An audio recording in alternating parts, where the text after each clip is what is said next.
Oh my god. Look at this! I have a very serious problem. A problem that all ant keepers of inevitably go through. Now these tropical fire ants can be an ant keeper's dream or can be an ant keeper's nightmare. Look at all these ants! Then you already know what's up next. These ants have a big plan in mind. They are planning an escape. In this video, I'm going to show you how I could tell that these ants were planning a big breakout. Event plans. And also, actually change their minds. So be sure to keep watching until... Ladies and gentlemen, welcome to the Ants Canada Ant Channel. Now let's go back to a couple weeks ago when this colony was smaller. At this point, the colony was an okay size, manageable, eating well, maintenance was pretty easy as well, and they were a delight to watch. There weren't too much, but there also weren't too little. But then I noticed something very alarming.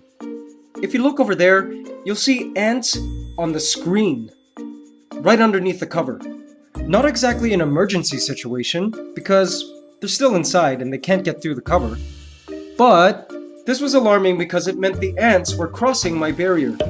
Now the thing is, here in the Philippines, the air is super humid all the time, which means that dry barriers like baby powder and Fluon lose its effectiveness over time, simply due to the moisture in the air. And so what I now have to do is I have to add baby powder every month just to replace this barrier so the ants can't cross. I just simply dip a cotton ball into some baby powder and gently pat it against the upside down lip. Now here's the thing. If you look carefully there at the top, you'll notice that there's a grouping of ants just kind of sitting there. Sitting there as if they were planning something, or they were waiting for something.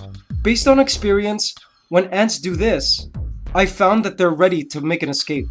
And if you notice, now that all of that baby powder's there, it seems like that grouping is starting to disseminate, and they're all going away. Thankfully, these ants are in an AC outworld which is designed to keep ants like these fire ants inside. And luckily, it comes with a cover. I also make sure to place baby powder on the bottom of the cover just to keep this from happening again. Now on goes the cover, and I don't have to worry. A colony at this size is very healthy, not too crowded, and they've established a very prominent highway, but are not completely carpeting the surface. They are, however, growing at a very exponential rate. And I found that the larger the colony, the more aggressive they are, which can prove to be a challenge, especially when you're working around them. In this case, like when I'm changing water tubes. These ants are super aggressive, and I definitely need to wear gloves. Of course, when working around these girls and dealing with disconnections and connections, I will have some escapees. And for them, I go back into the outworld so they rejoin their colony. Escaped ants basically are kind of helpless. They'll die without their colony. Ants are stronger in numbers. A lone ant wandering around is kind of useless, and I always find those random escapees that escape while I'm disconnecting connections, trying desperately to get back and rejoin their colony. But this video is not about those random escapes. This video is about their great escape. Now remember when we saw that grouping of the ants kind of just hanging out? As I said before, I always find that ants hanging around in groupings like this in their outworld, somewhere towards the top, indicate that the ants are sort of contemplating ways to get out of this familiar space. Now it's not out of the ordinary for ants to set up resting spots around their outworld, by any means. But with these fire ants, when I find them hanging out or on the top, it's kind of a red flag for me. Now I find when ants are showing signs of wanting to escape their setup, it usually means that they need more food. So in this case, when I suspect that they want to escape, I just double their feeding portions. I know this helps because every single time I add more food, I see less and less of these ants just hanging around the top, contemplating an escape. Anyone who's kept this species knows exactly what I'm talking about. These ants are voracious eaters. When these girls want to escape, I just feed them more cockroaches. Check it out, guys.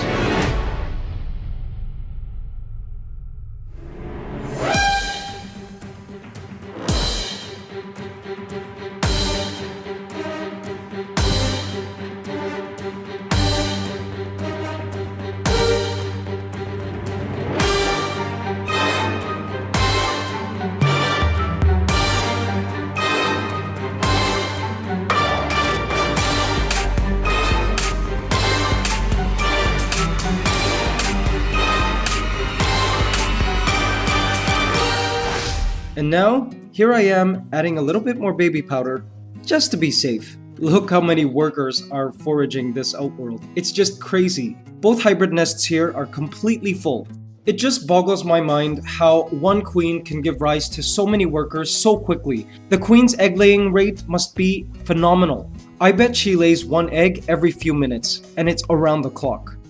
Again, for those of you who are into ant keeping or want to get into ant keeping, don't let this alarm you because most species like Lasius, Camponotus especially, Formica, and other species, particularly from the temperate regions, even Tetramorium, do not grow this fast. And for all you guys out there who want very large and impressive colonies, I hope you're watching this video and paying attention. This is what you can expect. If you're from a temperate region and you're keeping temperate region ants, trust me, it's a good thing that it takes years for ant colonies to get this large. Also worth noting, if a colony reaches a certain size that you really like, all you gotta do is lower the temperature just a little bit, perhaps by 1 or 2 degrees, and that will slow down the egg laying rate of the queen. You can also limit food, but doing this will lead to mass deaths. When my ants are showing signs of wanting to escape, not only do I double the food portions, but it also indicates that the ants need more space. I mean, look at the brood that they've moved into the tubes now. These ants need new space, and they need it soon. Now, instead of adding another formicarium or another one of these outworld nests, I wanted to try and show you guys something really cool that you can do to increase their living space using just a few materials. Introducing my solution to offering these ants some new space, the Antagon. Okay, perhaps the name is kinda tacky, but it's really cool and I wanted to show you guys what you can do, especially if your colony is really large. I definitely wouldn't recommend this kind of setup for a new colony with just a few workers, because for small colonies, humidity is everything, and I'm not sure if I would trust the consistency of humidity in a network of tubes like this. But for a very large and active colony that could use the space, this can add a lot of fun to the design of your ant setup. It can also add a little bit of distance for those of you who have ants that are willing to travel far distances to get to other satellite nests or outworlds. It allows you to increase the space without actually increasing the space.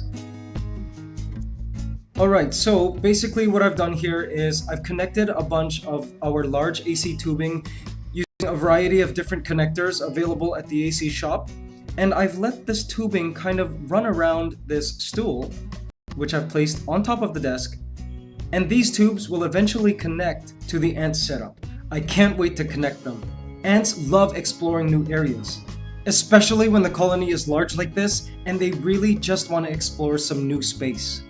And of course, we all love spoiling our ants.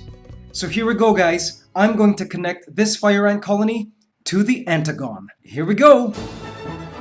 Gotta grab the escapees and throw them back into the outworld.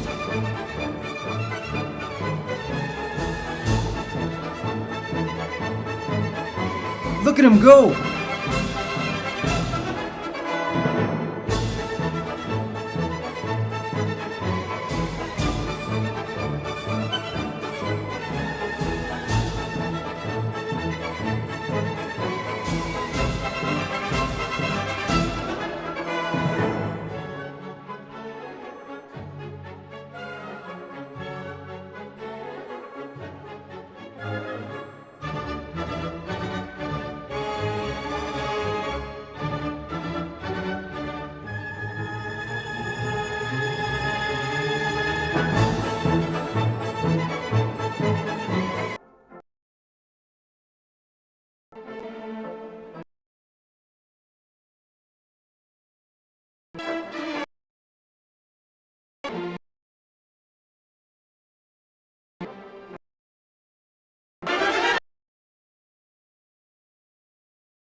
And do stay tuned for an upcoming video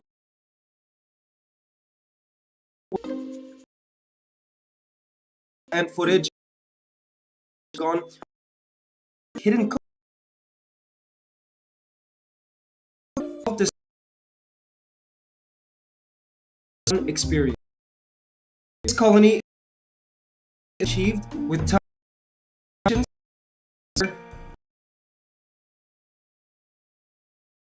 people to make sure to